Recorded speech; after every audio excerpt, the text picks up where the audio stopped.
All right. Well, thank you to those of you who've made it all the way to the end. Your efforts will surely be rewarded. Our last talk today is from Taylor Nutter, who is teaching right now at Mount St. Mary's University. Mount St. Mary's University in Emmitsburg, Maryland.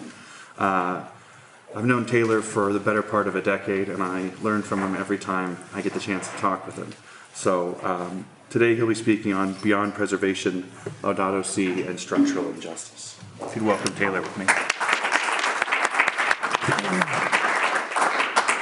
First, I apologize. I'm going to be sneezing sometimes because I seem to have come down on a cold today, of all days. In 2014, I moved into what used to be the Spanish Embassy in Boston on Commonwealth Avenue. And it's a massive house with probably, 15, 12 rooms. And Ben was living there. Lucas Briola was also, lots of folks were there. And I remember Ben very kindly asking me to articulate my interests. And he said, "Have you heard of Fred Lawrence?" Right? And I had just graduated undergrad and at Notre Dame. And I said, "No." And he said, "You should have, and you should take his class." So I dropped a class, and I enrolled in theology as hermeneutical. And I learned through Ben and through the whole experience what it is to be a friend and how that renders learning possible in the first place. So I'm extraordinarily grateful to be here. And I'm also extraordinarily grateful to be able to speak in front of people that I've learned so much from, Dr. Ogbenaya, Dr. Byrne, Dr. Vannon, folks whose writings have had such an inspiration on me. It's also a scary thing to be up here. But I wanted to speak a little bit about my background in terms of why I'm going to be expressing the thoughts that I'm going to express today. So I said yesterday that I come from a family of cattle ranchers. But no one in my generation is a cattle rancher anymore. In fact, of course, that's why I dress in the way that I do. When I was younger, I found it very embarrassing to dress in this fashion. But as soon as I moved away from home and realized that all the symbols of the culture in which I had grown up among and that defined place for me were being lost and eroded, I sought to sort of like reclaim that. But it also means that my family is complicit in an extraordinary amount of violence. My grandfather, one of my grandfathers, was a campesino in Mexico, in the state of Jalisco, for those of you who know Mexico. He came to the United States as an immigrant. He was an avocado rancher, and he made enough money to go buy a little bit of hacendero land, which, if you know hacendero land, right, that's land that was specifically stolen from indigenous and given to particular governor management. And that's where he had his cattle ranch. But on the other hand, when I think about the fact that no one in my generation and my family has any of the skills to be a cattle rancher, I wonder where that process of de-skillment came from. And I remember many of the stories that my grandfather told about his relationship to the people who purchased milk and meat from him. And in relation to that, most of my economic relations are quite anonymous. And I wondered, where's the anonymity? So I've got de-skillment, I've got anonymity. And this gives me to a second point. Someone who's been really inspirational to me is a black indigenous man named Chris Newman, who runs Sylvanakwa Farms in north of Charlottesville, Virginia, where I live. And he said two very insightful things that I've learned quite a bit from. The first was, someone asked him, "Hey, you're an indigenous person, so what indigenous practices do you engage in your farm?" And he said, "None. Absolutely none." And they asked why. And he said, "Well, first of all, indigenous practices are not scalable. And I'm operating in an economy that requires scale if I'm going to survive. But second of all, you can't practice indigenous knowledge systems on a restricted piece of land, right, that is not intertwined with a connected, a larger network of mutual reciprocity." Right? So Chris Newman also reminds me, given his experience, that if we're going to take up the question of reparative justice in relationship to indigeneity, we also have to be true to the history of anti-blackness in this country. I think of, for instance, I don't know if you all remember, but a few years ago, some black Cherokee folks were suing the Cherokee Nation East Band for not allowing them to be a part of that band. Right. An indigenous scholar that I've learned quite a bit from, Eve Tuck, says that there's a colonial triad: settler, slave, and indigenous. And she notes that white settlers seem to have a pretty easy time discussing indigeneity, but not so much black culture. And according to her diagnosis, she's drawing on Vine Deloria's note, the Lakota man, Vine Deloria's notion of playing an Indian, that intrinsic to being a white settler is the desire to become indigenous. But also intrinsic to being a white settler is the desire absolutely not to be the slave. Right? And so that sort of network of intersections is something I want to deal with. But the basic conclusion of the paper is going to be a retrieval of placidness.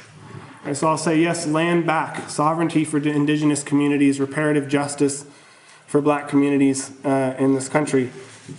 But as Chris Newman taught me, none of that is successful if there's not a greater economy that we can imagine within which those things can actually be realized. Otherwise, they'll just be squashed. If you think of New Communities in New York was a black agrarian community that was seeking to create a kind of commons economy, and it was snuffed out legally and economically. Or Fannie Lou Hamer's Freedom Farms that allowed black folks to register and to vote in Alabama, again, snuffed out for legal and economic reasons. Now, many of the presentations so far have had hope as a guiding theme. I really have tried to pull together all the things that I've heard, but I don't think I'll be successful in doing all of it. This presentation will be no different. However, I will be asking a slightly different question regarding hope. Once we have undergone ecological conversion, of course that's an ongoing process, once we see all things in God as possessing an intrinsic value, as participating in the being of the transcendent, and so as revelatory of God's glory, there still lies before us further questions concerning the shape of structural injustice and the possibility of deconstructing it. My contention is that even students who are willing to trust the kindly light, and therefore to walk on even when they know that they are fighting a losing battle, need, as do we, to be able to think the possibility of a thoroughgoing solution to the structural injustice of ecological crisis. For structural injustice is not undone only by personal comportment, internal conversion, or a reclamation of sensitivity to beauty in all its capaciousness. Structural injustice is undone by actions that flow from these interior realities, by the concrete willingness to take up one's cross and follow. But if we do not know where to follow, then we may despair. To have faith in the resurrection is faith that love is not futile. But if we cannot think the possibility of dismantling structural injustice and all of its omnivorous implication of us in it, then we will have reason to despair. And it is this challenge that my presentation takes up. Another way of articulating this in relation to Monica's presentation is the idea that I'm trying to articulate effectiveness structurally. What does effectiveness look like if we've done a great job of theorizing affectivity? Although they do not use Lonergan's concepts, students in my theology and environmental justice course often wonder what might stave off despair in the face of the general bias at the root of the perpetuation of environmental destruction. While we discuss the importance of legal battles that institute and uphold policies to protect communities from such destruction, students are all too aware of the fact that the implementation, enforcement, and interpretation of those policies are subject to the whims of regularly rotating administrations at the local, state, and federal levels, as we're all very aware.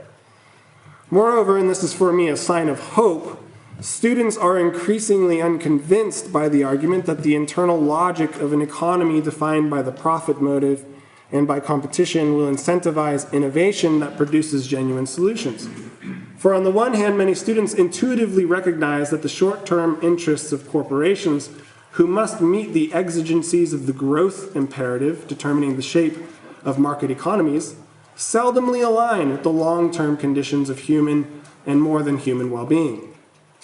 And on the other hand, our course covers multiple examples of technological solutions that require increased activity in extractivist industries.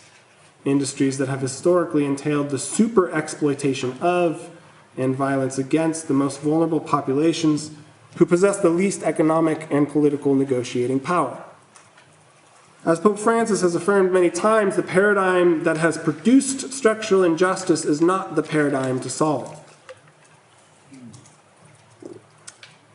To use a concept of cultural theorist Lauren Berlant, my students are seeking an alternative to cruel optimism. That is, a way out of the optimism afforded by neoliberalism, an optimism that operates in an order of desire, whose satisfaction works against the flourishing of those who seek satisfaction through it. Or to say what I really think, students are searching for the hope of the resurrected Christ in a political economy that demands active exploitation and susceptibility to being exploited, a kind of universal complicity, from its participants. This presentation is therefore organized around a set of insights that have resulted from a desire to promote hope in my students. First, I should note that I teach in the imperial core and not in the periphery of our global economy. Noting, of course, that this distinction, like any geographic demarcation, is not a strict or immutable dichotomy. Many of my students persist in flourishing despite the fact that the imperial core amidst which they live is structured in such a way that it perpetuates itself at the expense of their lives and the lives of their communities. Mbembe was mentioned earlier. They're the living dead. Think of my students who come from Baltimore to rural Maryland to get an education. Nevertheless, if I have found that students who live in the imperial core are on average prone to despair, I believe that they have in some sense good reason to despair, given the contours of the social imaginary within which they live. It is the restrictedness of that social imaginary that inhibits the generation of insights into genuine solutions. To put it simply, my students find it difficult to imagine things being otherwise than they are. And on average, this is not the result of a lack of desire on their part to be in solidarity with the most exploited or to resist both individual and structural injustice. Their economic life is constituted by a set of interlocking and mutually reinforcing double binds. I didn't explain double binds. Let me give an example. Where I grew up, the homes that were most likely to be raided by ICE were the homes that had the most vehicles in front of them.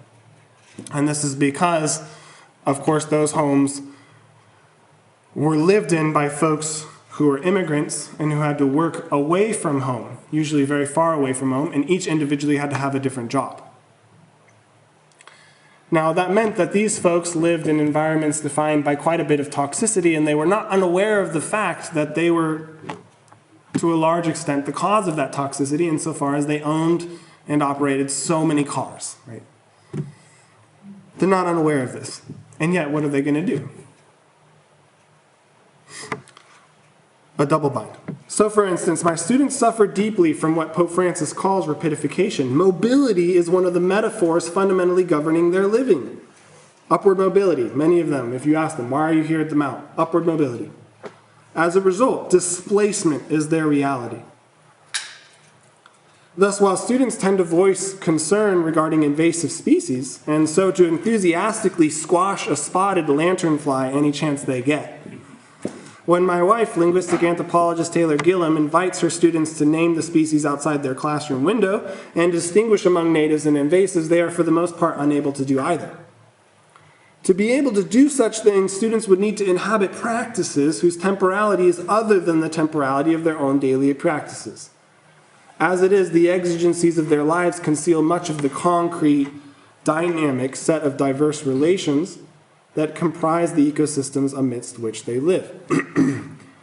Importantly, as I will elaborate later, this concealment is not identical to what the romantic mind might call living outside nature or being out of touch with nature. Although violently forced geographical expulsion is a component of the displacement suffered by indigenous peoples under settler colonialism, displacement is not reducible solely to being outside a given ecosystem or location. In the same way, placedness is the term I'm going to use, is not the same thing as the local. Importantly, displacement is also the loss of the ability to perpetuate a consciousness structured by embeddedness in the dynamically reciprocal and non-substitutable diverse relationality that makes place what it is. In other words, displacement is the continued, recursive, and systemic disruption of cultural finality. A finality which is neither reducible to nor other than participation in what ecologists might call ecosystemic finality. Indeed, it is important to note that the dichotomization of cultural finality and ecosystemic finality between what we will later name civilization and wilderness is a component of the genocidal structures that would do away with indigeneity wholesale. But returning to the proximate argument, to live place, this goes back to verbs in indigenous languages, in this sense is incommensurate with the temporality of rapidification, both by the life of an undergraduate student and by the alienated labor within an industrial economy which education is today mostly a preparation for, at least in the mind of many of my students. Furthermore, my students have become disgruntled with the forms of global solidarity, such as humanitarian aid, available in their context. When introducing Latin American liberation theology in the course mentioned above, I give brief surveys of the histories within which it emerged. This involves, for example, familiarizing students with the history of the Guatemalan genocide. Thus, students learn that the Guatemalan Civil War followed upon a CIA-prompted coup that overthrew the democratically elected administration of Jacobo Arbenz, an administration that provoked the ire of the United States government by enacting a land reform policy that transferred large uncultivated land holdings to poor laborers. The same thing that the current administration is complaining about in South Africa. To think that they have the right to do such a thing is extraordinary. Some of the land that was transferred was previously owned by the United Fruit Company, an American corporation and one of a few companies that made the 20th century American fruit trading oligarchy. Because Arbenz instituted a policy that aligns with the Catholic social teaching tradition by relativizing the right to private property in the light of the universal destination of all goods, his government was understood to be a perhaps communist geopolitical threat to the capitalist legal institution of private property. Actually, the CIA documents on liberation theology are declassified. You can find them online. It is for this reason that the United States government decided to intervene, not only by prompting a coup, but also by supporting the creation of the intelligence branch of the Guatemalan military that propped up a newly installed dictatorship which massacred, disappeared, tortured, and executed a mostly indigenous front of resistance. Very similar stories in El Salvador, Nicaragua, so on and so forth. If the prior injustice of land inequity deteriorated the ability of the indigenous to maintain their cultural inheritance through practicing place in the manner sketched above, then the military dictatorship supported by the United States intervention obviated the possibility of such practice in genocidal fashion. Now, the United States Department of State has also been one of the main sources of humanitarian aid to Guatemala, providing $570.6 million between 2020 and 2023 alone. This would constitute a contradiction if humanitarian aid were not a strategy of empire for maintaining a seeming moral high ground as it perpetrates the violence by which it secures geopolitical supremacy. This is not me at all arguing along with this administration that we should stop that aid, nor is it me arguing that that aid is not necessary, but it's necessary given the imperialism of the United States. So I'd hope we wouldn't accept that necessity as it stands. To give hope to students, then, we must rightly identify the root causes of environmental destruction. For only by doing so will we be able to identify genuine solutions beyond aid or, say, a romantic attachment to wilderness that students will eventually find inane in the face of structural injustice.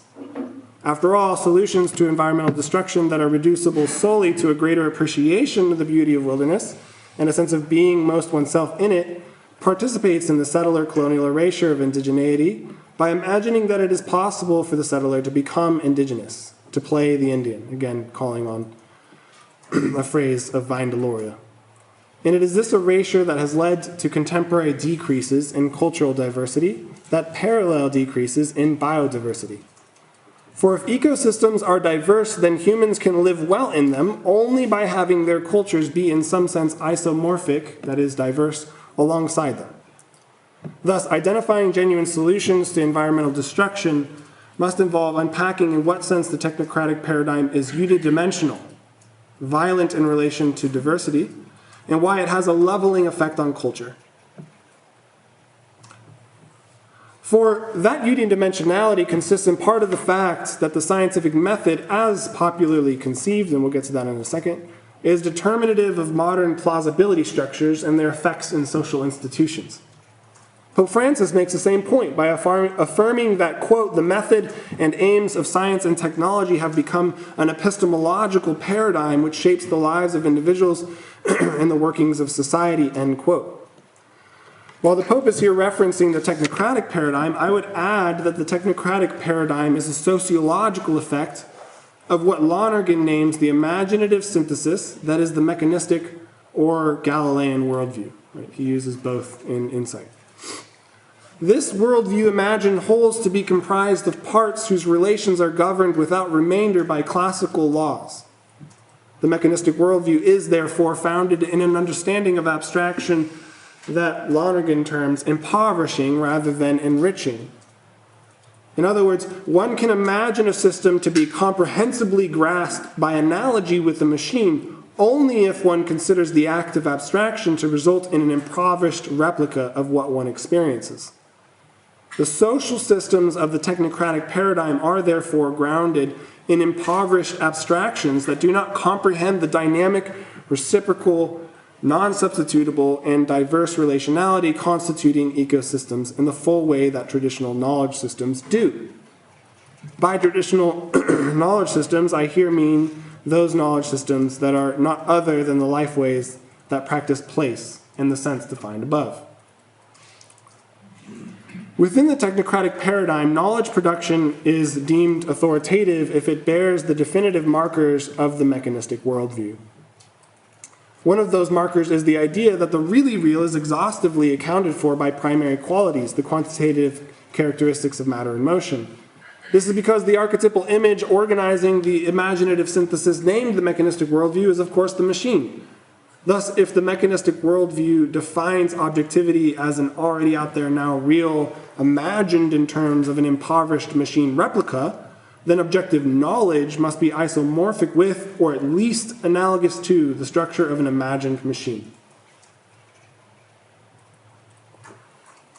That is, objective knowledge production within the technocratic paradigm accounts for the real by identifying irreducible parts and the laws that govern their interactions as instances of locally propagated causality.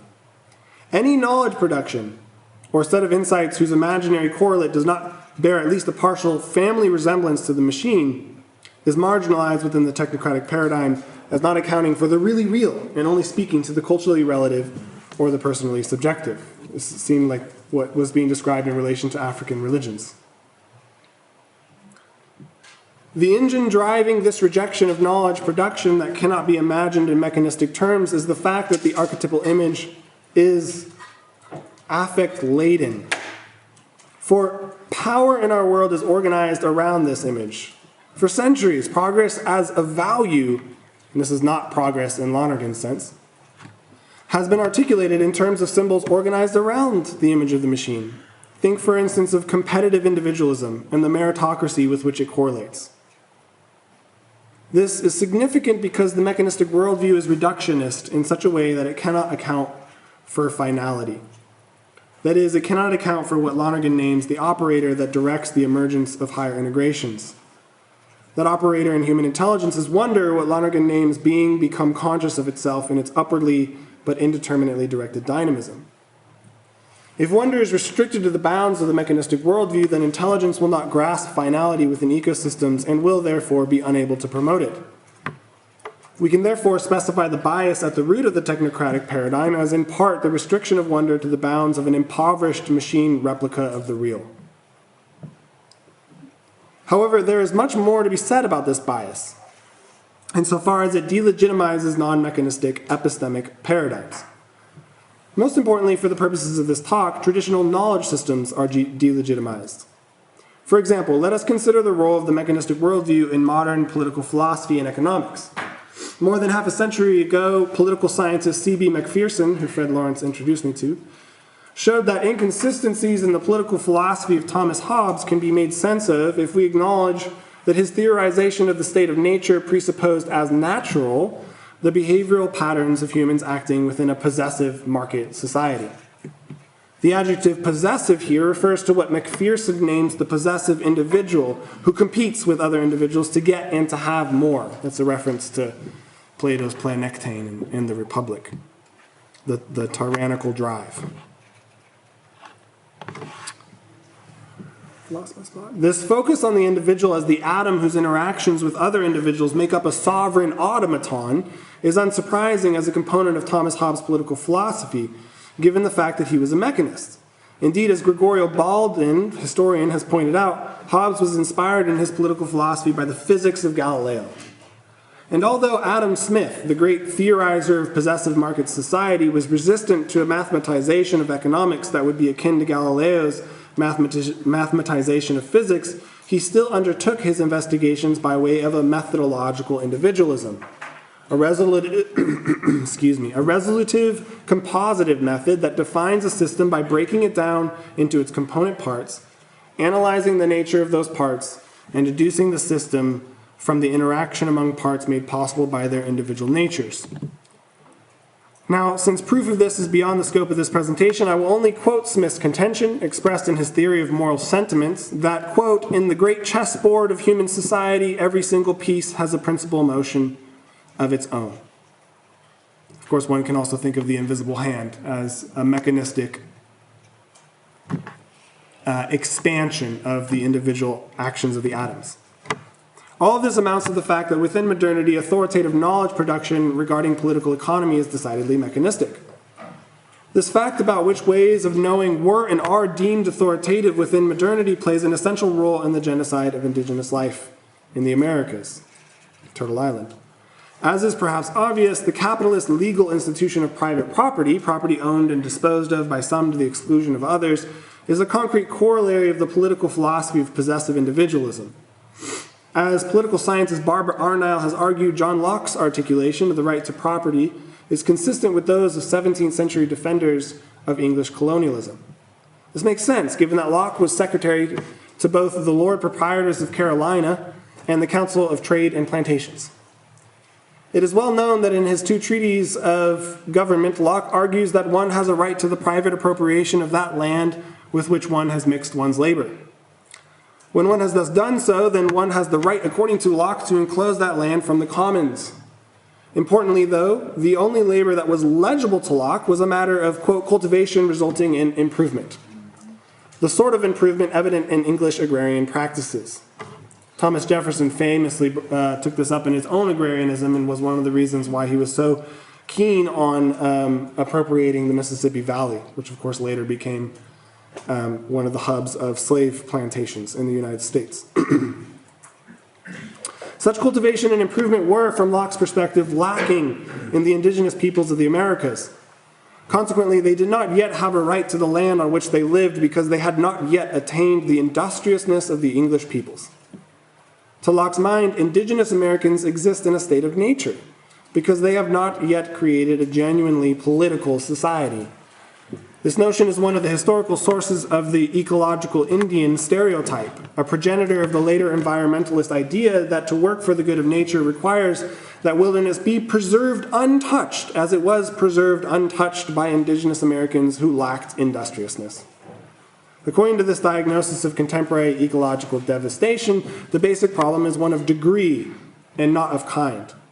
While indigenous Americans took only what they needed for subsistence, lived in a relative immediacy in relation to nature, and so left the wilderness mostly untouched, modern society consumes more than is necessary, lives at a relative distance from nature, and so destroys wilderness in an attempt to satisfy its insatiable gluttony. I'm going to try to dismantle these notions. It is this interpretation of environmental destruction that this presentation is most especially a critique of. First, the basic issue is not one of greed. Greed is certainly involved, but it alone does not account for the structural injustice involved here. Second, we will not be able to conceive of genuine solutions so long as we are beholden to the idea that the difference between the lifeways of indigenous Americans and the lifeways of settler colonial society is a difference of degree and not of kind. Indeed, the idea that the difference is one of degree is itself a technique of indigenous erasure. For it is to follow Locke in denying the cultures of the indigenous by relegating them to a state of nature. The only difference between Locke and contemporary American popular opinion is that while Locke considered the indigenous to lack industry, the contemporary American might favor considering the indigenous to be great protectors of nature, who lived within nature by intervening in it as little as possible while living in immediate proximity to it. Now, many scholars have debunked the myth that the indigenous communities of the Americas participated in the preservation of wilderness by leaving it more or less pristine. But to explain this fact, we must explain why indigenous practices of tending to more than human communities, and indeed promoting finality within them, was not legible to modern philosophers like Locke. To do so, we can begin with the thesis of environmental historian William Cronin that the wilderness is, quote, quite profoundly a human creation. To begin to unpack this idea, one might recall the fact that on the one hand, Descartes distinguishes the human thinking substance from the non-human by distinguishing the immaterial and non-mechanistic from the material and mechanistic. And, moreover, that on the other hand, Kant preserves human freedom only by extricating it from mechanistic nature insofar as he deems it transcendental. For both of these modern Western philosophers, then, the human is in some sense outside nature, looking upon nature not from the perspective of a thoroughgoing participant, but as an intelligent observer from whom nature is an external secret to be unlocked. Cronin himself looks beyond Descartes to the Romantics, who responded to and were inspired by Kant, especially on the sublime. For the Romantics, wilderness is a sacred and awe-inspiring place, which, insofar as it is outside, as beyond human control, can serve as the locus of the reclamation of that core of human nature which has been lost in industrialized society. Thus, the reclamation of human nature paradoxically occurs outside the reach of human activity. In the Romantic idea that genuine humanity is met in the wilderness, one encounters echoes of Locke's idea that the indigenous peoples of the Americas do not improve the land they live on. Eventually, the ideology that the indigenous peoples of the Americas did not improve their land through cultivation played a central role in what Cronin calls the post-frontier ideology of the United States. This ideology sent a burgeoning United States male bourgeoisie into the remnants of the so-called wilderness, where they could reclaim their masculinity in the face of the effeminizing industrial society in its cramped urban centers. Right? So obviously this was not just raced, but it was also gendered. Of course, as Cronin notes, this trip into the wilderness was purchased from backcountry guides and made possible in part by the federal and state protection of lands from human intervention. Today you can think of collect experiences, not things, or wanderlust, right? If you go on Instagram, there are these extraordinarily large industries that make such things possible so that you can post photos of yourself where no one else is. But that protection of national parks involved the forced removal of indigenous populations from their lands and the violent refusal to allow them access to the means of the practice and reproduction of their cultures. Thus, the national park system of the United States is another technique of the country's settler colonialism. And that colonialism erases the fact that the ecosystems of parklands are not instances of pristine wilderness, but are historical effects of indigenous care. Think of the wildfires in California, right? So, yes, drought is making it worse. Absolutely. Climate change is making it worse. But there were controlled burning that was mentioned in an earlier talk, I believe, by Samantha. That once that was suppressed, did not allow the ecosystem to be healthy, precisely because the ecosystem was not other than the cultural finality of the people that lived among them. Putting this all together, it is perhaps now evident that the strategy of protecting wilderness, of preservation, that is central to environmentalism, is rooted in the dichotomization of civilization and wilderness, which is itself derivative of the settler-colonial binary of the civilized and the savage. That is, to argue that wilderness is where humans should not be, because wilderness is preserved only in the absence of human intervention, is to erase the histories of indigenous lifeways that are embedded in and not definable outside of non-human communities. In other words, an environmentalism whose main strategy is preservation presupposes that humans are the problem, But in the light of the history of colonialism, we ought not to come to the conclusion that humans are the problem, but that certain culturally relative practices and social institutions, imaginative syntheses and horizons are the problem. Indeed, those cultural practices and social institutions which presuppose this dichotomy are the problem. Or as Pope Francis affirms, quote, when we speak of the environment, and this was quoted earlier, what we really mean is a relationship existing between nature and the society which lives in it. The nature-society binary only holds if our imaginary, and I contend this to be a cultural fact, only if our imaginary has been restricted to the bounds of the mechanistic worldview, which significantly is not other than the romantic worldview, insofar as romanticism was a reaction to modern rationalism, right? It was a kind of dialectical union. Thus, we must transcend the bounds of the mechanistic worldview if we are to imagine solutions, genuine solutions, to ecological crisis. This would, to go back to Chris Newman at the beginning of the talk, entail transcending paradigms within economics that require scalability.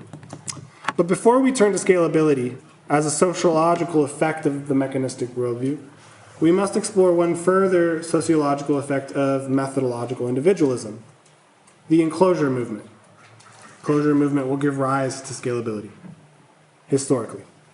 Given the connection between property and enclosure in Locke's mind, it is important to note that the displacement, as previously defined, was an effect of the enclosure of commons that emerged as a practice alongside the set of relations defining capitalism. In turn, the enclosure movement is closely related to the dichotomization of nature and society. It was, I feel, created in that moment. The indigenous communities of the Americas did not practice enclosure in the way that it was practiced by Europeans, and thus their cultivation patterns were not considered to be genuinely cultivative. The sociologist Jesse Goldstein points out that European states thought of the enclosure of domestic land into private holdings as a process of improvement akin to the improvement of foreign land through the subjugation of indigenous peoples and the enslavement of Africans and those of African descent. This enclosure eliminated commons use rights that conditioned the subsistence economy of the peasantry. Consequently, the elimination of the commons was also the elimination of local economic structures, insofar as those structures supported the sustained subsistence of a specific people in a specific place. Now, this is not to deny the existence of a pre-enclosure non-local trade. Instead, it is to point out that the local peasant economies depended upon commons for their cultural perpetuation. Again, this is not to advocate for feudal commons as a better economic system than contemporary capitalist industrialism. Instead, by highlighting the enclosure of the commons, I am attempting to point out how the means of peasant subsistence were done away with, thus creating a social move toward alienated wage labor and the anonymity that attends it. By alienation here is meant the concealment of the dynamic, reciprocal, and non-substitutable diverse relationality by which a local economy and culture is so embedded in a local ecosystem that it is not other than that ecosystem. In a local economy of this sort, the laborer and the consumer are not anonymous in relation to one another, and the fruits of their labor participate in cyclical patterns that maintain the health of that place. Pushing populations towards wage labor by ridding them of the means of subsistence, pushing them towards a wage labor whose fruits do not remain within local communities, was considered to be progressive by advocates of the enclosure movement. That is, it was considered to be an extension of the sort of improvement that Locke thought to be the source of the many conveniences of the English. As a result, commons, otherwise known neutrally as wastes, were characterized pejoratively as wasteful. Common wastes were thought to be the source of the laziness and therefore unproductivity of the peasantry. Their enclosure into private real estate holdings was therefore considered to be a progressive move toward greater industriousness. And this was not a social movement relegated to Europe. The enclosure movement was one of the major sources of the economic inequity defining El Salvador during Santo Oscar Romero's lifetime. 1% of the population owned 40% of the land in 1979. In El Salvador, the enclosure movement entailed the abrogation of tierras de resguardo, common lands, or communal land holdings allotted to indigenous communities. The process of privatization at the end of the 19th century in El Salvador was thought to be a policy that would force indigenous communities to participate in building the wealth of the nation, rather than leaving land to waste, rather than allowing it to be wasteful and them to be wasteful. The methodological individualism that is a corollary of the mechanistic worldview grounded the set of ideas that made the enclosure movement seem to be a progressive one. For it was, and for the most part is, thought that land that is not privately owned and worked for the sake of individual profit in a competitive market will not be used as efficiently as possible, right? The tragedy of the commons. Though indigenous practices are diverse and therefore not reducible to the European peasant commons, they were assimilated to such practices in the minds of European colonizers. This assimilation can be tracked into the present day. For instance, one can see such an assimilation at work in the Green Revolution as it was enacted in Indonesia. As described by historian Nick Collather, the Green Revolution was a push for the industrialization of agriculture that began in the First World and moved to the Third World during the Cold War. Of course, this revolution was in no small part an attempt to embroil non-capitalist societies in capitalist production and international free trade. It was effected through the adoption of automation, controlled irrigation, fertilizers, pesticides, and high-yield genetic variants of traditional crops. In Indonesia, this industrialization of agriculture occurred simultaneously with privatization. Before the Green Revolution, for instance, Balinese rice farmers coordinated their use of weirs, small dams, upstream from aqueducts, canals, and tunnels that transported mountain precipitation runoff to farms. These efforts were coordinated. Because rainfall is not constant in Bali, that coordination had to match seasonal patterns. In turn, to ensure the minimization of pests, adjacent fields had to be planted, allowed to lie fallow, and flooded in coordinated intervals. This coordination occurred according to an indigenous calendar named the Tika. Within the Tika, there are 10 different types of weeks that run concurrently, which range from 1 to 10 days in length. You can imagine the complexity of this calendar. I saw a picture of it and I couldn't comprehend it. The alignment of different days within the different types of weeks allow farmers to know which fields to plant, which to flood, and which to allow to lie fallow. Significantly, the Tika regulates temple meetings, with each weir possessing its own temple. The religious life and the agricultural life of the Balinese rice farmers are integrated. The Green Revolution in Bali meant the introduction of new strains, right, those new genetic strains of rice, and the fertilizers that those strains reacted best to. In turn, the Tika regulation of water management through coordinated actions was abandoned in favor of larger aqueducts and canals that were to be used individually by farmers who were directed to farm continuously year-round. This meant that during wet seasons, everyone had enough water. But during dry seasons, the water supply was unpredictable and often not sufficient. For many farmers, this meant an increase in debt as a result of crop failures. In turn, because the coordination of farm activities among all farmers kept pest numbers low, the new private industrial agricultural techniques meant an increase, right, a momentary increase in pest population. This challenge was addressed through the introduction of pesticides, which polluted soil and water alike. Soon, an initial increase in productivity began to drop off sharply. Under pressure from Balinese farmers, the local government thus allowed for the reintroduction of the coordinated farming practices regulated by the Tika calendar. This is an instance in which a traditional knowledge system that operates according to religion centered in the commons was reclaimed after the attempt to bring progress to Balinese rice farmers through mechanistic agricultural techniques, and the individualism that is its necessary corollary failed. What is more, the industrial agriculture techniques of the Green Revolution are examples of scalable enterprises. Scalability is best realized through automation, for it is the mechanization that perfects the division of rote labor at the core of industrial production, at least insofar as that form of production is optimized for efficiency. The link between scalability and automation is perhaps clearest in the thought of Charles Babbage, the inventor of the first mechanical computer. Babbage was a forerunner of Taylorism, otherwise known as scientific management. That is, Babbage sought to realize productive efficiency in terms of efficiency defined mechanistically. According to anthropologist Anna Singh, scalability is best understood when its goal of expansion is distinguished from the growth exhibited by an organism or from emergence within an ecosystem. While growth and emergence are transformative, expansion is homogeneous. Her language is extraordinarily similar to Lonergan's. Notice that this distinction parallels Lonergan's distinction between homogeneous expansion and the emergence of schemes of recurrence.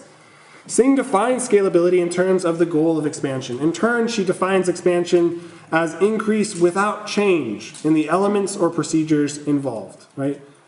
An expansion without transformation, relative homogeneity and standardization. Thus, if expansion for Singh excludes transformation by eliminating the generation of any new relationships among elements, then homogeneous expansion for Lonergan does not involve any change in the notions already employed. If scalability is a matter of expansion, then it is also a matter of homogenization and standardization. Singh notes that to maintain efficiency wrought from scalability, producers seek to do away with any transformation inducing novel relationality. Scalable enterprises therefore require elements that are relatively non- or a-relational and relatively homogeneous in the sense of being substitutable. The result is that scalable enterprises are destructive of diversity. For the scalable does not engage in transformative dialogue with its environment. Instead, it wrests quantitatively defined efficiency from its environment by maintaining a strict homogeneity that is incommensurate with the diversity definitive of ecosystems. In other words, scalable enterprises are structured more like computers who operate within a fixed logical horizon than like ecosystems whose dynamism is structured according to emergent probability. Singh actually does an excellent job of pointing out how on the plantation, she looked most, especially at sugar plantations, the reason why indigenous persons were not used on those plantations is because they had local kin networks. So they, in fact, right, violently took African persons because those persons could be made a-relational relatively and their behavior therefore standardized through violence in order to allow for the optimal efficiency of the plantation. Historians have also done incredible work looking at folks like Charles Babbage, who not only created the mechanical computer, but also was incredibly important in theorizing industrial techniques and shown how they were in fact inspired by the way in which plantations were already mechanistic. Again, producers within our economy do not engage in scalable enterprises merely by the incentive of greed. As many, I'm sure there are greedy people out there, right? That's not what I'm saying, but it's not only this. As many economists have pointed out, the market economy is defined in the short term by a growth imperative. And this is true even given that Lonergan is correct that an equitable distribution of wealth is more reasonable in the long term than the preservation of accumulated wealth in the hands of a few capitalists who in a never-ending series of short-terms invest their money in scalable enterprises and so see the greatest share of wealth creation. Regardless, at this point, we have before us a list of sociological effects of the mechanistic worldview. Privatization that rejects indigenous land tenure practices as inefficient, scalable production that renders indigenous cultivation practices illegible, homogenization that effectively destroys the cultural diversity that has historically supported biodiversity. Moreover, we can see this mechanistic homogenization not only in the globalization of scalable techniques of production, but also in the flattening of the meaning of land in industrial economies. As critical geographer Tanya Lee Murray points out, lands that indigenous communities would not understand to be grouped into a single homogeneous category are grouped into that sort of a category when they are labeled underutilized through, quote, techniques of statistical picturing. Such statistical picturing analyzes land in terms of projected yields given technocratic intervention.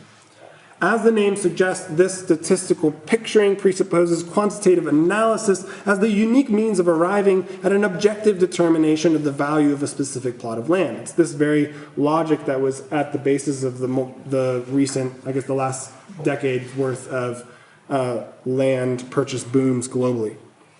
Thus, statistical picturing provides us with a window into understanding what Pope Francis means when he claims that the technocratic paradigm involves a subject who uses logical procedures to gain control over objects in the world. The indigenous ecologist Max Liboiron discloses what it would mean to approach the world through such logical procedures of control when distinguishing the scientific definition of waste, at least as it's deployed in the EPA, and the indigenous understanding of waste. The EPA's definition of river pollution consists of a threshold equation that determines at what point any river will no longer be able to dilute pollutants to a, quote, healthy level. Notice that the variables in this equation will be substitutable like the elements of scalable enterprise. There's a universality, or at least the possibility of expansion through an abstraction that allows for substitutability. This definition of pollution thus enables the abstract right to pollute to be parceled out to private polluters. Thus, waste becomes pollution when it transcends a universally defined threshold equation that determines any given river's waste assimilation capacity. Contrary to this, Libron notes that an indigenous understanding of waste might involve dumping parts of animals not used into a river so as to ensure the health of those organisms that rely on decaying organisms for sustenance, right? At this point, Libron points out that the idea that indigenous folks use the whole animal is, again, this ecological Indian notion, right? I've actually read accounts of the harvesting of the rice in which someone from, I can't remember what university, an engineering student said, oh, I'm going to engineer this machine that's going to be able to harvest without spilling any of the rice back into the waters. And the indigenous folks, I believe they were Menominee, said, no, you're missing the point, right? That sort of efficiency would not allow us to maintain the ecosystem, right? But this practice, as Libron defines it, of wasting, is always particular to a given ecosystem at a given time. Unlike the above-mentioned threshold equation, it is not universalizable. Again, unlike the homogeneity and unilateralism of scalable enterprises, indigenous practices are diverse and reciprocal. In turn, an indigenous understanding of pollution would involve anything that might disrupt the complex set of relationships constituting place. The smell of a river, the number of fish in it, your ability to swim in it, your ability to fish from it. Now, Libron's point is not that the threshold equation mentioned above is wrong, right, is false as far as it goes. Instead, Libron is arguing in a way that parallels the thought of Pope Francis as articulated in Laudato Si. That is, natural science is not false or culturally relative, but it plays a significant role in colonialism when universalized as the normative basis of economic relations. That is, natural science, interpreted in mechanistic terms, is taken up by the technocratic paradigm as the only basis for effective action in the world. It is in this sense that natural science has figured prominently in the genocide of indigeneity. This is perhaps most evident in the fact that it is now difficult to understand land in terms other than those elaborated through statistical picturing. For example, Libron argues that land is understood within indigeneity as a verb. This was mentioned earlier. In other words, land is a matter of doing and not doing in a place, a, quote, managed, interconnected tapestry. Land in this sense is concrete, replete with diversity, irreducibly relational, definitively reciprocal, non-substitutable, diverse, and a matter of common responsibility. Libron's articulation of an indigenous understanding of land thus allows us to finally identify the problem of displacement that I believe is at the root of contemporary environmental destruction. Displacement, like alienation, structures consciousness within the technocratic paradigm. It is a matter of what Deleuze and Felix Guattari calls deterritorialization. Deterritorialization occurs when the concrete complex of relationality constituting place is disrupted. This disruption is followed by a more or less forced assimilation or re-territorialization, a global landscape of unilateral relations determined by a single homogeneous expanding paradigm. To combat deterritorialization, to combat the further loss of cultural diversity that would entail the further loss of biodiversity, we must take up Pope Francis's call to construct a genuinely ecological education. But this ecological education cannot be reducible to teaching others to appreciate the beauty of the natural world, so long as that appreciation is romantic and natural world is understood to be outside the human sphere. Instead, we should construct an ecological education that, following the argument of scholar of education Cynthia Chambers, involves intergenerational practices of enskillment developed through story, and the inculcation of a temporality that does not rush headlong into a relentless future but stretches forward only by stretching backward in place. In other words, to combat environmental destruction, we must reclaim practices of place that do not conceal the dynamic, diverse, reciprocal, and non-substitutable relationality whose enactment makes a place, makes land what it is. I believe that this is possible within the church. Earlier today we were talking about the fact that the church has so much land that it is not using.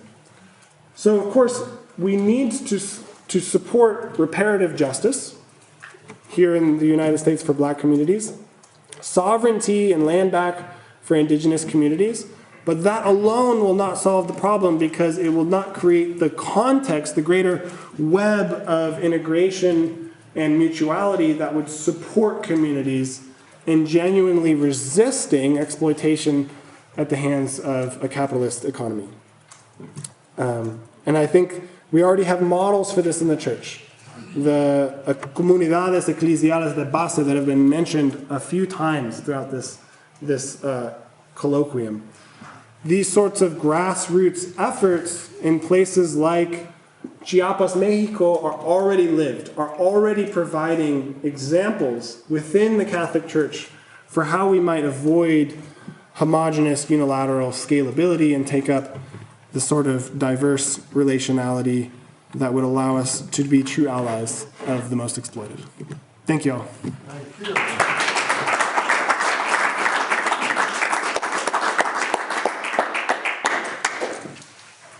Questions? John? Taylor, thank you. Just a cascade of insights. So I'm really appreciative. One tentative one I'd like to bounce off you, and it's a kind of intra-Lonerganian one, but the account of homogeneous expansion made me think, Lonergan's account of general bias is about the refusal of questions and insights that would head on to theory. But when one turns to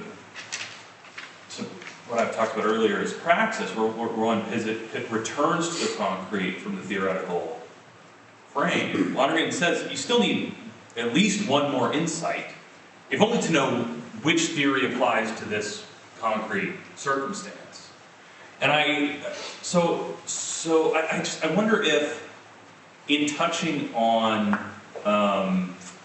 two things I wonder, and I wonder what you think about it, is whether there's a kind of illusion created by the generalization accomplished in theorization, that can just be kind of plopped back onto the world, right? You get this the abstract generalization of theory, and you have an oversight of at least one more insight you need to return from that to the concrete. And the second thing I wonder is whether there might be a further kind of bias to be diagnosed in a refusal to have that further insight, right? If the oversight of that insight is not innocent in some way. I don't know. I wonder. Those are two of a dozen great insights that your talk occasioned. I wonder what you think about it. Yeah, I mean, theory qua theory is indeterminate in its abstractness for Lonergan, and so I wouldn't fault theory per se. Not to say you're doing that. But what I would fault is the bias intrinsic to the mechanistic worldview. The idea that the only way to understand place, land, culture, etc., is via theory. Now, this is a question I've really struggled with because I wouldn't place traditional knowledge systems simply in common sense. And I mean, first of all, that's precisely because common sense doesn't comprehend what they are. And I tried to give, some of these markers of them when I talked about the concrete, dynamic, diverse, relational, reciprocal, non-substitutable, common responsibility. And common sense doesn't encompass that, although it's not incommensurate with it. But I think the bias is the bias of the Galilean or mechanistic worldview in terms of how theory is deployed. And I think that's what Pope Francis is talking about when he mentions that natural science becomes a paradigm by which folks live. I don't know if that answered. We can talk about it more later. I have a few more questions, but thank you.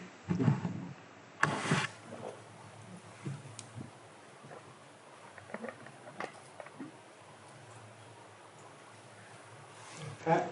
Well, first of all, I just thought it was brilliant. I thought going from impoverished replica and you followed that development all through all these implications, I thought was very, very exciting. Thank you. Given the pervasiveness and the destructiveness of the mechanistic paradigm and the implications that you drew and the connections you drew, it would seem to me that the next step would be to say, well, emergent probability is what should be the paradigm. The emerging good. So I don't know if you have given some thought to that. How would you explore that? Yeah, I mean, but so your insights were the insights that set me off on this journey. No, it's not true. Well, no, but I mean, Brilliant. this is why I asked you about it, whether 2019 was the first time you articulated them last night, because when I first heard you articulate the notion of the emerging good, and that is the kind of like a basic principle by which we can define ecological ethics, it set me off on a journey of trying to discover what precisely keeps us from promoting the emerging good, from participating in it. And when I turned to, especially indigenous studies, I began to realize that there were these basic binaries constitutive of the modern worldview, like, the civilization wilderness binary. And I began to find that binary operative in modern philosophers all over the place. I mean, I just mentioned Descartes and Kant, but if you go read any of them, right, it's there.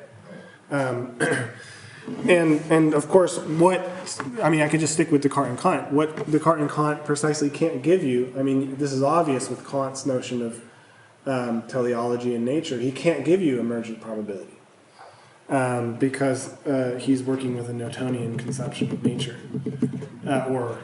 Well, anyway, I don't know enough about Newton to know whether it was a kind of bastardization, but something like that. His definition of objective knowledge is Newtonian. And so basically what I'm trying to do is two things. One, right, to allow us to participate in and promote the emerging good, emerging probability, I wanted to know what was getting in the way, what was the concrete shape of the structural injustice. Why couldn't Locke recognize the tending of indigenous peoples? Why couldn't Locke recognize that that what he saw as empty wilderness was actually the gardens of indigenous peoples? And why can we not imagine solutions outside of a kind of abstract exchange economy? What's going on? And I had to, Lonergan's imaginative synthesis really helped there, because that also ties into bias, because there are these images that are affect laden that are keeping us from having the further questions and images arise that we need for the insights. But on the other hand, there was the question of like, well, then what positively then promotes the emerging good? And that was what sent me on this journey of searching for these categories, right? The dynamic, the diverse, the reciprocal, the non-substitutable. But those are the very things that are practices. I mean, something I didn't say at the end, I was going to bring in story. I quoted Cynthia Chambers talking about the importance of intergenerational story for living in Skillment. And my mother used to, so we had, I guess they're called rough cactus, balbronco, bear cactus, I think they're called in English. And, my mom would always cut off enough pads and then make nopalitos with them, or like if you've ever had the little sauteed cactuses and then the fruit, right, you'd make a juice and this sort of thing.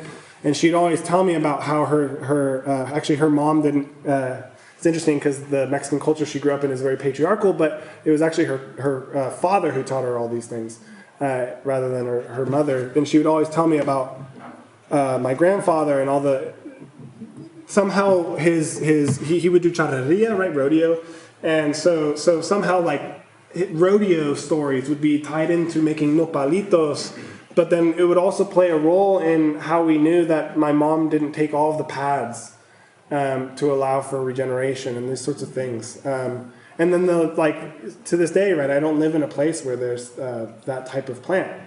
I can't remember who I was speaking to, and I said, that's what I mean by displacement, is I feel literally out of place. Of course, I'm a settler, and so I'm not going to try to cover over that. But if we're trying to reclaim what would allow us to promote the emerging good, it's something like that.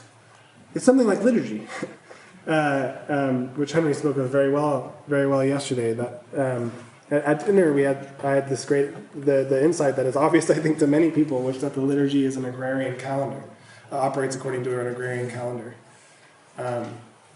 So that was where, yes, it's in the middle. Yeah, it's in the middle. Sorry, that was a longer sense. Yeah, this is like Jim next. yeah, it's like an unfigured question. I think the sense that like liturgy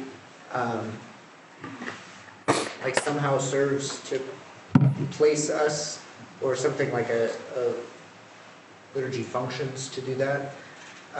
It's like the right insight. But I struggle with this myself because I think that we have really failed drastically to open up our liturgy to itself being inspired by a place. And so I think also in another way, like the way that we go about liturgy can also itself be displacing.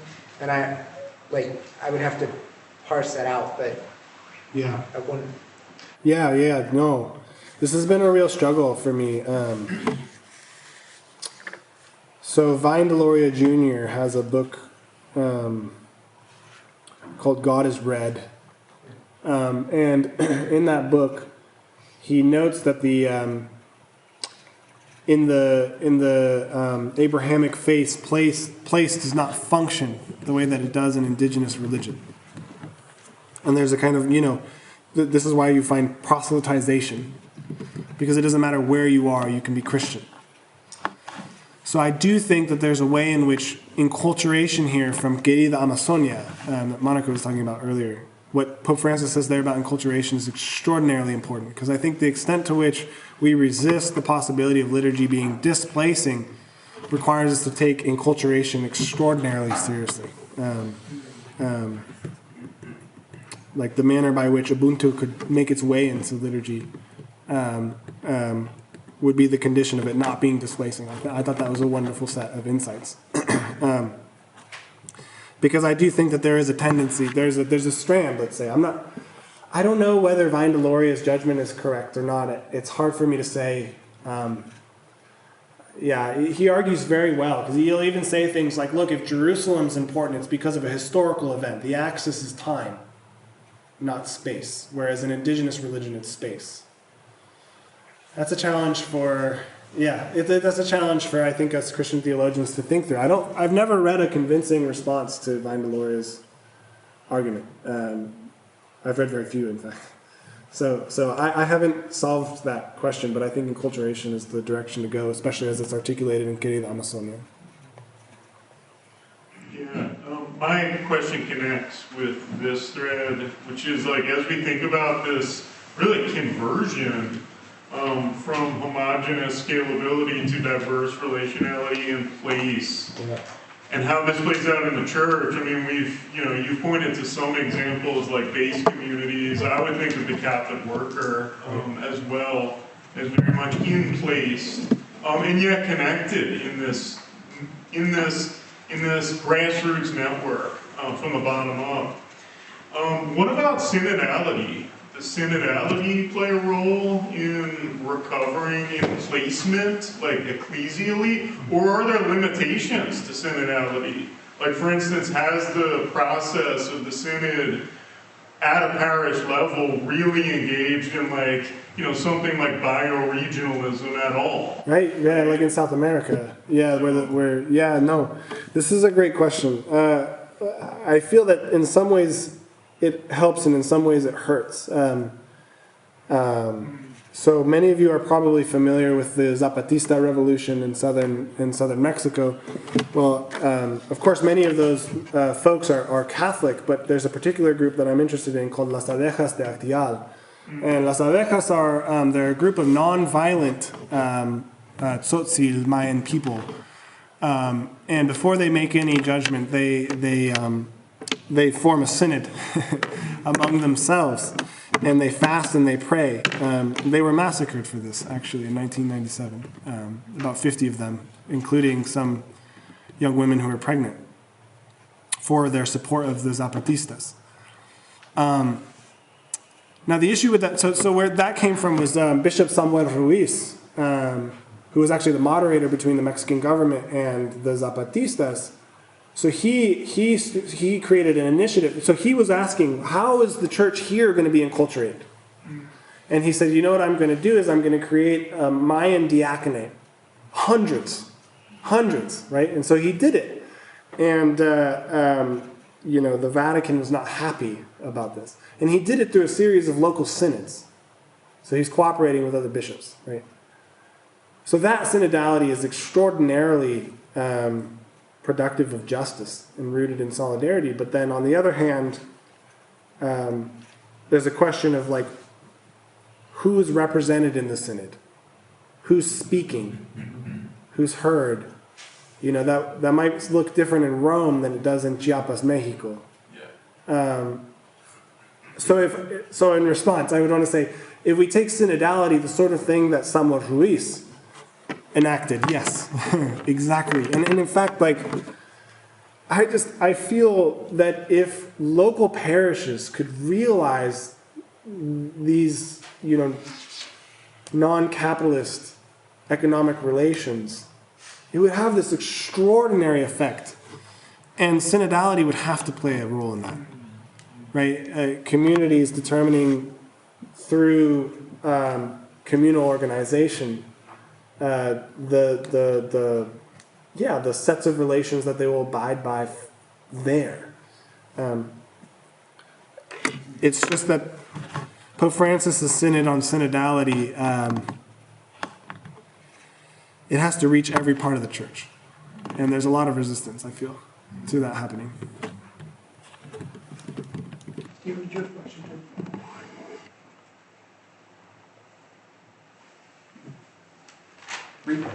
So I'm still stuck on your exchange with Stephen yesterday around theory and common sense, and then it came up again in your conversation. I'm looking at this fabulous narrative that you've given us, and fabulous in the construction of it, not fabulous in the details that are described, right? And I wonder if this may be just a totally obvious idea, but theory is distinct from common sense. This theory always occurs only within a framework defined by common sense, right? And so what you have here is a certain kind of theoretical differentiation, Galileo, Newton, and Hobbes,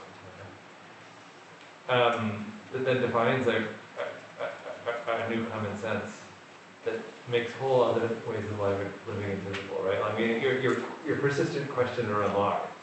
Why can't he see the tending? Yeah. And we could answer that by just saying like he's a jerk, right? He doesn't want to see it. He wants, he's supporting colonialism and stuff like that. I think it's more interesting to say that he's operating in a way that prevents him from seeing it. Yeah. Right. And anyway, I just wanted to throw that back to you and see if it makes any sense. And again, that may be just a totally obvious observation. I think we tend to think of theory as then sort of disappearing out of common sense. But it's always then there still within, right? Yeah. The thing I think this is a really great insight. When I've been wrestling with common sense, something else I've had to come to terms with is that some of the insights might be generalizable. It's just that the set of insights intends a concrete situation, the practical.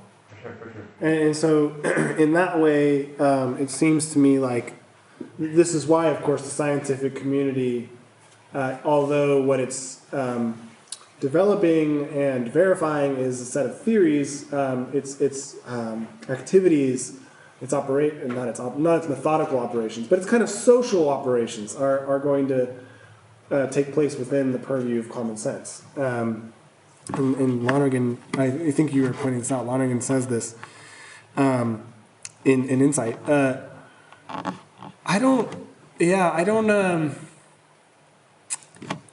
I need to keep wrestling with it. I don't know. I hesitate to put indigenous knowledge systems in common sense, undifferentiated. I'm actually thinking about the settlers more. Oh, okay. Like I'm thinking about the settlers Great. in this case, right? So. Yes. Yeah. Yeah. I was going to say, turn it around. I mean, like when I read John Barrow's and other indigenous legal theorists and the story, the way they use story, it is inconceivable to me that that's not theory. Yeah. Right. Anyway. Yeah. Yeah, that's true. Yeah. I just. Something like it. Maybe that's not. Maybe it's inappropriate to reduce it to Lonergan's category. There's something going on there that is similar to what he's describing. Yeah. I think with the mechanistic worldview, it's certainly common nonsense. Yeah. I like it. Yeah, well, that's Lonergan's. I can't take. It's not my property. So yeah, the mechanistic worldview is certainly common nonsense, but it's an imaginative horizon that structures the minds of these people, and so I think that's right. Like John Locke is not. There certainly was evil, right, and there certainly is evil, greed, so on and so forth, but someone like John Locke, who's a bit removed from the evils, whose ideas, he's a bit removed from the evil that his ideas are perpetuating. I really do. It does seem to me, at least, if I give a kind of like hermeneutic of charity in relation to reading him, it seems as though he genuinely could not find legible the practices of indigenous people. He's a thoughtful guy. We've gotten lots of really important, positive things from him, right? Yeah. And so, yeah. Brian? I guess, theory is a way of responding to a specific kind of exigence, right? Like, we call it a systematic exigence because we sort of on the far side realized that theory was the thing that was required to meet it. But in the moment, it's just like, it's an exigence. It's like this realization that the materials on hand to marshal to answer the question is like not adequate, and something further is required. And that what's being grasped then in the theoretical relation is this network of terms and relations. And I worry that there's a kind of connotative association here of like theory with industrial waste, rationalism, like all the bad stuff that often it seems in so many of your examples are the result of actually an inadequate grasp of the terms and relations of a given system, rather than mastery of them or a grasp of them. So like how much of this is denotative in terms of what Lonergan is doing with common sense and theory in like a formal way, and how much is sort of connotative with respect to like how we associate a lot of these terms in the kind of wider discourse. Let me speak to my argument first, and then I'll speak to the wider discourse. So in my argument, it's important that I'm not saying that theory, qua theory, is the problem. There's a bias imminent to the mechanistic worldview as an imaginative synthesis that is the problem, as far as I can tell. But I think you're right in terms of popular discourse. And I think this is a problem actually intrinsic to Laudato Si, in the way in which Laudato Si speaks of science. And I think this is a place where Lonergan can really help. Because I think Liberon is right, if we have this myopic interpretation of waste that is purely controlled by theory, and we don't allow for any other interpretation of waste, then you have a kind of genocide in relation to indigenous lifeways. But that's not, you know, like you're saying, that's not an exigence intrinsic to theory. That's a bias rooted in a worldview, definitive of a worldview. And I think this is a kind of tangled knot we have to unpack, or whatever the word is, unpack in relation to, I think, especially postmodern discourses. Because, you know, someone like Derrida, for instance, would say, well, no, you know, there is a way in which the ground is always entangled in that which it grounds. And so there's a way in which, even within theory, according to its own exigencies, there's an incoherence. And that's not what a Lonerganian would want to say.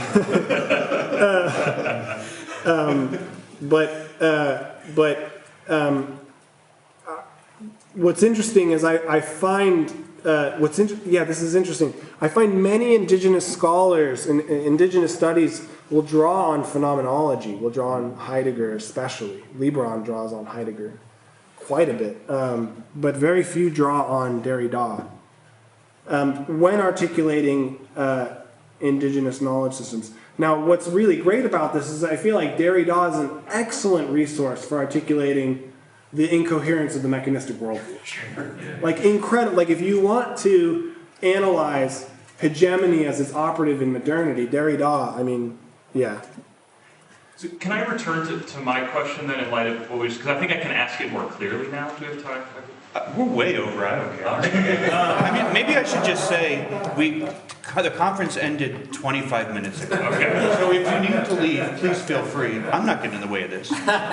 So because I guess what I'm wondering about is whether this tended, so I guess I wonder whether on your analysis it's a misconception of what the scientifically theoretical is doing, all of the mechanistic imaginative synthesis, or whether there's some kind of psychological dynamic that when one follows out the systematic exigence, and one arrives at its term in a system of interconnection of terms and relations, that the generalizability of those terms and relations to whatever concrete data fit the terms and relations.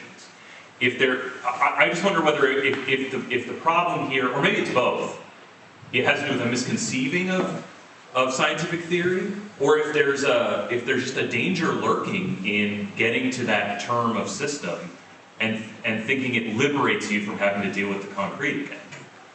Does that make more sense than my original question, I hope? No, I mean, thanks for re-articulating it. I thought it was clear before.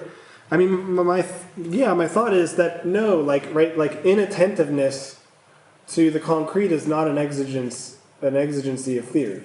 No, of course not. And sorry, I'm not saying you think that. And so in that way, that's why I'm not blaming theory. And I don't think that there's the abuses of the mechanistic worldview cannot be placed on theory. The thing that should have happened is that we realized that theory was just, you know, one set of exigencies, and that to approach the world we needed a diverse set. Yeah. Okay. I think that's what happened, was that we were enamored with, right, there was a way, that's why I was trying to, the mechanistic, right, any imaginative synthesis operates according to an archetypical image. And that image is then going to kind of like organize the constellation of you know, analogous terms in a discourse, in a power discourse, to draw on Foucault. And so it's that keeps the further questions and the further images from arising, right? And so what I'm trying to show is that, like, and I mean, even today, I'm trying to understand what is going on politically. You know, like, why is it that, you know, in an address to Congress, we can talk about taxation, immigration, transgender folks. What do these things all have to do with each other? Like, what is going on? So I was trying to make sense of that. And I think it's not being organized according to the exigencies of theory. It's being organized according to I don't know if we could call it that, but the exigencies of a particular imaginative synthesis, the mechanistic worldview, right? And the way in which that synthesis, that worldview, has determined our imaginary horizon. What we conceive of as economic relations, what we conceive of as family unit. Why do we have to conceive of the family as a nuclear thing? Why are we so troubled by gender questions? Why is private property, right, something that people will be up in arms about? Why are we so worried about economic supremacy always? Why did we create totalitarian regimes in Central America and then blame the people who come to our country as a result? Like, what, And when I went to do that work, I found, well, it can't be a theoretical organization. It has to be something like a set of affect-laden images that have an archetypal core. And it seemed to be this impoverished replica of the machine whenever I read any modern authors. Because it was that image that was laden with the affects that were attuned to power. You look at Hobbes. Hobbes' sovereign is an automaton. and within that automaton, the atoms are seeking the very thing that Socrates in the Republic says not to seek, right? Pleonectein, having and getting more. And so it was only through these means, like scalability, that value was defined. So can I make sure I'm understanding what you're saying this very quickly? That it's not some undiagnosed bias on the other side, but it's dramatic bias operating to keep us from completely meeting this systematic exigence. Yeah. Settling for this imaginary instead. Yeah, it is it's in part a dramatic bias that keeps us from asking further questions that cannot be answered within the purview of the exigencies of theory. Okay, thank you. That's very helpful. That's a dramatic bias governed by the group and general bias. Yeah, sure. That was why I said the in part, because you can see that, right? This is the notion of the machine is gendered and racialized, right? You look at 18th century manuscripts of robots, of machines of various sorts, and they're all black, right? But they're also masculine, right? Of course, nature is feminized, and so on and so forth. So there's a racialized, gendered order determined by the structure of an imaginative synthesis that keeps us from the further questions. Great, thank you. That's very helpful. I've got Cody and then Richard. Yeah. So as I've been thinking about, especially this imaginative synthesis and the affect-laden aspect of that, and reflecting upon people I know, including myself, in some way stuck in this worldview, I keep coming to the idea of fear being pretty operative in terms of, right? So you're afraid of not scaling up because of, in some ways, I think legitimately probably of falling behind or not having enough, or etc. So it seems to be that's part of the, if you want to put that as kind of this affect driver, given kind of your conception or diagnosis of it, if you think of Laudato Si as a kind of soteriological intervention, right? So a redemptive intervention, speaking into the context, trying to kind of loosen up that fear, trying to get people on board with a different way of living. Do you have any ideas of how you might, would there be anything you would adjust in Laudato Si, or anything that you would speak differently? If maybe some of these, if it was kind of maybe framed as in relationship to how you're diagnosing it versus, if that makes sense, or. Yeah. I mean, I think this has been stated, right, that Pope Francis, even in Querida Amazonia, hints at realizing indigenous sovereignty. but doesn't go so far as to say that reparative justice in the light of historical violence requires land back, and requires building non-exploitative economies in which, the black community is not, for instance, in the United States, is not treated as a gross materiality from which the productive force of the economy makes all that it makes. So in that way, like, Pope Francis does speak to racism in Que la Amazonia, but I would want him to talk about the racialized and gendered components of the problem more.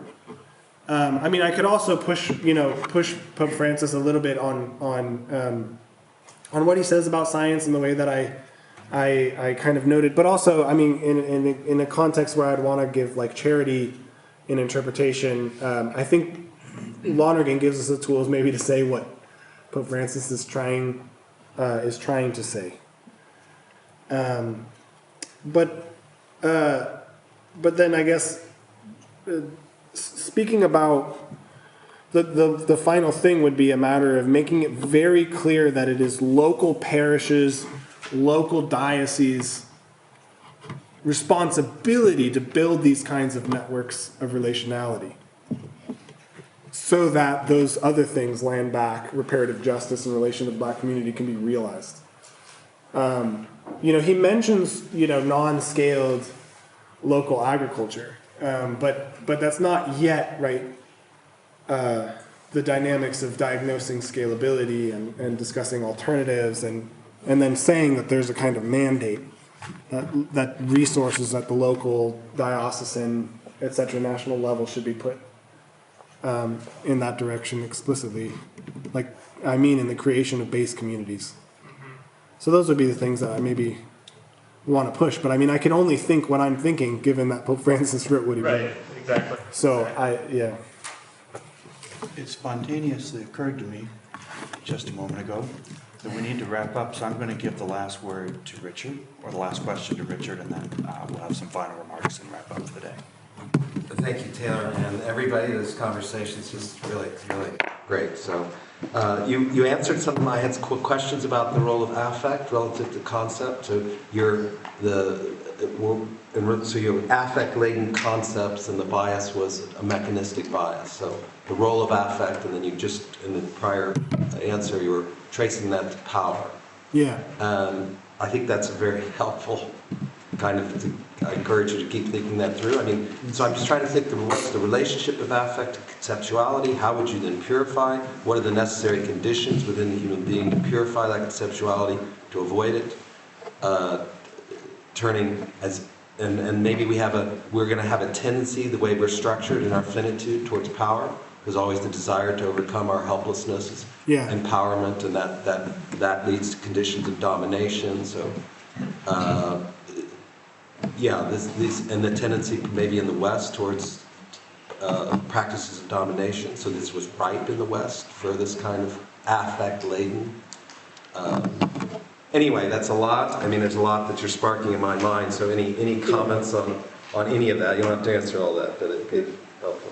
There's a book that has had a huge influence on me by Leslie Dale Feldman, a historian. Oh my goodness, the title's escaping my mind. Anyway, I'll remember it later. But Leslie Dale Feldman points out, for instance, right, that she does this extraordinarily detailed analysis of Hobbes' Leviathan, in which she shows how Galileo's ideal of science is operative throughout, so that you no longer have final ends that are intrinsic to both the whole or the elements. And in fact, the elements are going to be determined by motions all their own, and that those motions are going to be competitive with one another. So that what the sovereign automaton does is ensure that within this material system, the elements are going to inhibit each other's motion to the least extent possible. And you can see, right, the idea, at least maybe a bastardization of the idea of inertia is right there. And so all of a sudden you have a set of moral theories that are determined by ceaseless motion, the idea of ceaseless motion, right? Which again is the exact thing that Socrates in the Republic speaks against. But then you have a kind of theoretical backing for a Machiavellian political theory.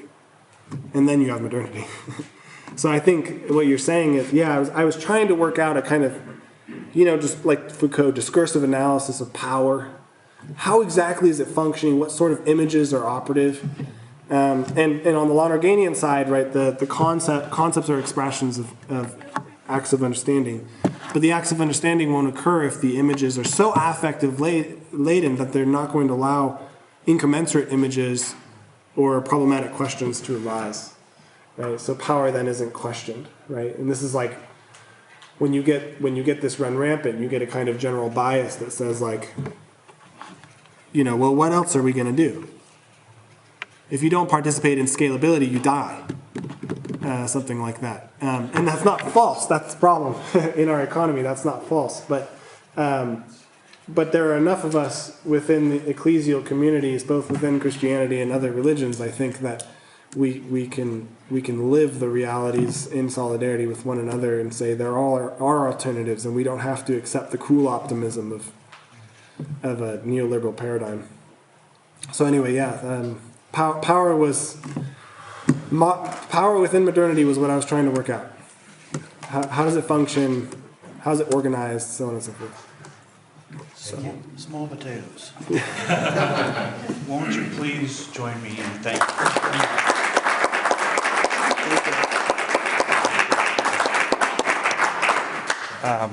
I had intended to be brief in my closing remarks regardless.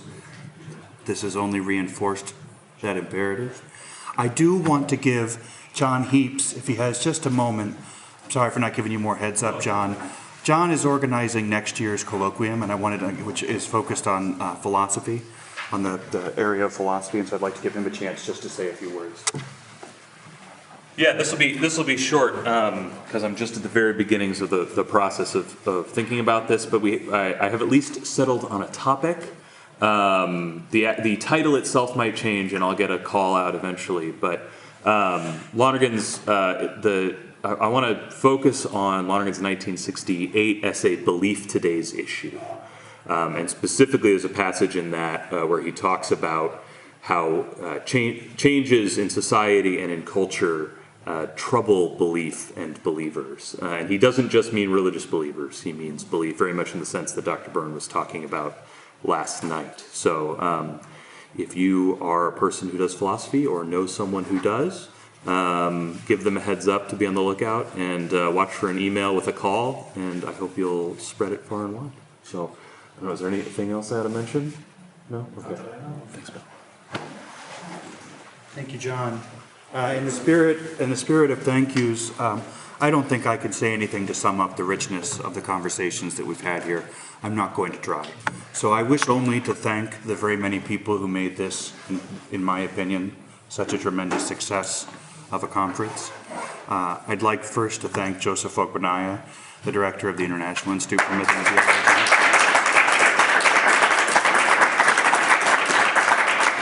I'd like also to thank Ryan Duns, who couldn't be with us right now, but who introduced this conference, who's the chair of the theology department, and Dean Heidi Bostic for their support and for Marquette's support more broadly.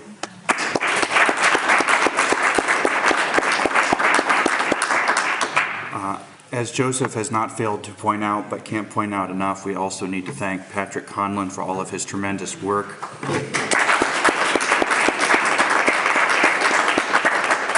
I would also like to thank our 5 invited speakers. You all know who they are, so thank you very much to them.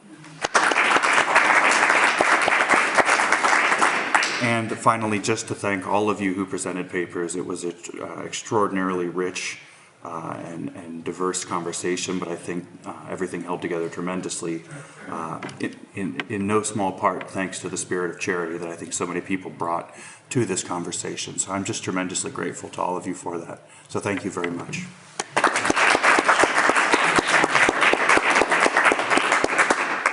Next year in Jerusalem. Please join in thanking the area coordinator of Integral Ecology Bank.